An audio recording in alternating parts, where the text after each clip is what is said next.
लाडकी बहीण असेल, लाडका भाऊ असेल, लाडका शेतकरी असेल. नमस्कार मित्रांनो, माननीय मुख्यमंत्री श्री एकनाथजी शिंदे साहेब हे निवडून आल्यानंतर त्यांनी काय म्हटलेलं आहे त्यांच्या लाईव्ह मध्ये, त्या आजच्या आपल्या व्हिडिओच्या माध्यमातून आपण जाणून घेऊया. बघूया त्यांच्या लाईव्ह त्यांनी काय म्हटलेलं आहे लाडक्या बहिणींसाठी आणि जनतेसाठी. खरं म्हणजे आजचा हा महाराष्ट्रातला ऐतिहासिक दिवस आहे आणि ऐतिहासिक विजय देखील आहे. आतापर्यंतच्या अनेक वर्षांच्या निवडणुका आपण पाहिल्या, परंतु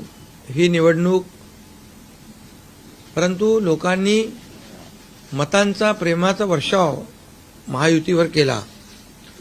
कारण एकंदरीत सगळ्याच घटकातल्या लोकांनी यावेळेस महायुतीवर प्रेम दाखवलं आणि त्यामुळे मी सगळ्या मतदारांना मनापासून धन्यवाद देतो आणि त्यांना एवढ्या मोठ्या ऐतिहासिक विजयासाठी साष्टांग दंडवत घातला पाहिजे अशा प्रकारचं काम मतदारांनी केलेलं आहे. खरं म्हणजे गेल्या 2-2.25 वर्षामध्ये मी, देवेंद्रजी, अजितदादा आम्ही जे काम केलं या राज्यामध्ये की शिवसेना, भाजपा, राष्ट्रवादी, आरपी, आमचे आठवले साहेब इकडे आहेत आणि आमचे इतर घटक मित्रपक्ष आणि जे निर्णय आम्ही घेतले ते निर्णय आतापर्यंतच्या इतिहासामध्ये न भूतो न भविष्यते असे होते. म्हणजे एकीकडे विकास केला आम्ही, डेव्हलपमेंट म्हणजे जे 2.5 वर्षात महाविकास आघाडी सरकारने जी काही कामं बंद पाडली होती, स्पीड ब्रेकर टाकले होते, सगळी कामं थांबवली होती. तुमच्या काळातली जी कामं जसं महाविकास आघाडीचं सरकार 2019ला आलं त्यानंतर ती सगळी कामं बंद पाडली, त्याला स्टे दिले आणि ते स्टे आम्ही सगळे काढले आणि कामं सुरू झाली. मग अटल सेतू झाला, समृद्धी झाला, आपला कोस्टल झाला आणि मेट्रो झाली, कारशेड झालं आणि मोदी साहेबांच्या शुभ हस्ते त्याचं आम्ही उद्घाटनही करू शकलो.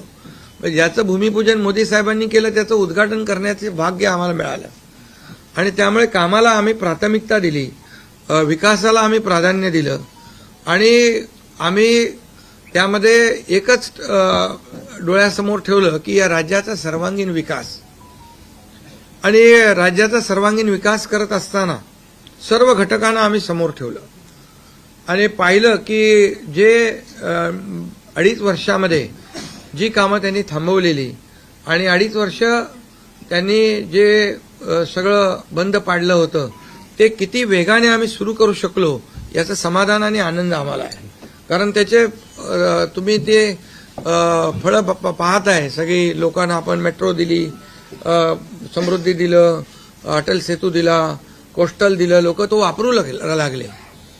आणि त्याचबरोबर दुसरीकडे कल्याणकारी योजना आम्ही केल्या. मुख्यमंत्री लाडकी बहीण योजना, त्यानंतर मग लाडका भाऊ केला आम्ही, युवा प्रशिक्षण योजना केली, 3 गॅस सिलेंडर दिले, त्यानंतर वयोश्री योजना केली, शेतकऱ्यांची आम्ही योजना केली, शेतकऱ्यांना वीज बिल माफ केलं, शेतकऱ्यांचं जे 7.5 HP पंपाच्या 3, 5, 7.5 आणि त्या पंपाचं वीज बिल माफ केलं.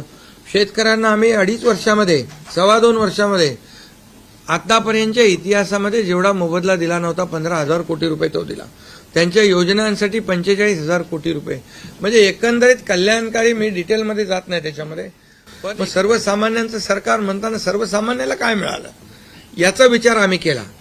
आणि मला अभिमानाने या ठिकाणी सांगायचं आहे की मोदी साहेबांनी, केंद्र सरकारने देखील आमच्या पाठीमागे उभे राहिले ताकदीने की जे आमचे प्रस्ताव जे आहेत ते त्यांनी मान्य केले आणि मोठ्या प्रमाणावर गेल्या 10 वर्षामध्ये जे केंद्राने देखील या राज्याला 10 वर्ष तर जाऊ द्या, पण 2-2.5 वर्षामध्ये देखील आम्हाला लाखो कोटी रुपयांचं सहकार्य केलं.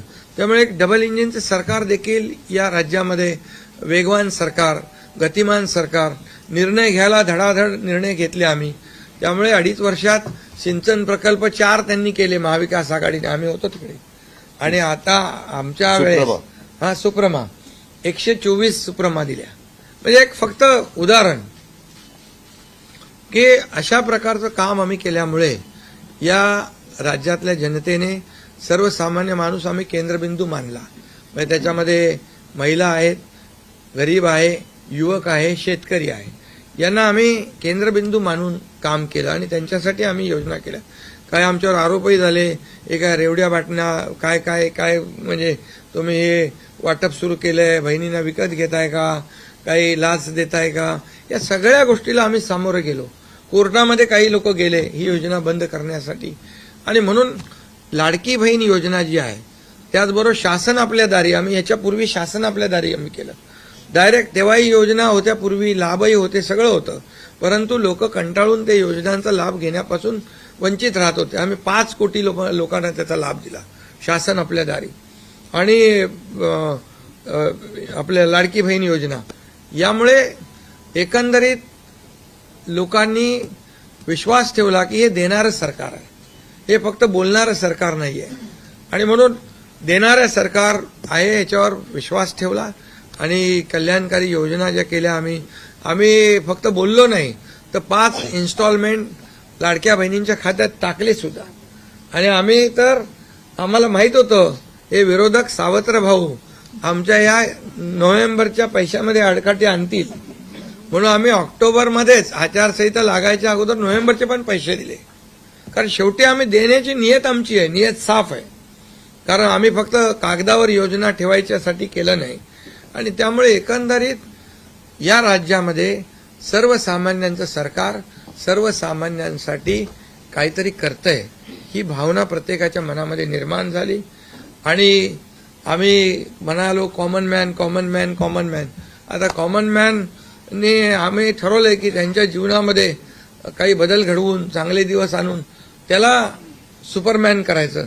पण त्यांनी आम्हाला या निवडणुकीत सुपरमॅनसारखं काम करून दाखवलं आणि एवढं भरभरून त्यांनी आशीर्वाद दिले की लोकांनी एवढंच आहे की यामध्ये बऱ्याचशा गोष्टी स्पष्ट झाल्या.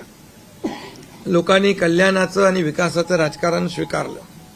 लोकांनी सुडाचं, आरोपाचं, द्वेषाचं राजकारण झिडकारलं.